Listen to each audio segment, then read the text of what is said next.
I'm the production manager at our Effingham machining facility.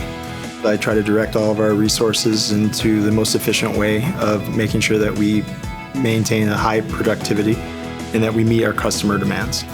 Probably the thing that I find most rewarding in my job is when the people in my team or the people I'm trying to lead have a good day. When they come up and they're excited about what they did that day or how well they performed, to see that is awesome.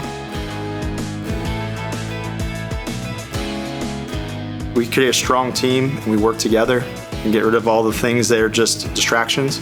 We'll just become that much stronger of a company and be just that more secure for the future. We're still expanding.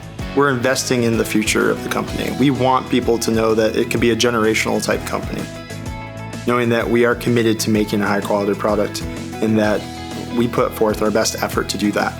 And as a team, we're working together to do that. That's not just an individual, it's not just the operators, it's everybody in this facility that puts that effort forward. I'm Waupaca Foundry because I believe in delivering the highest quality product to my customer.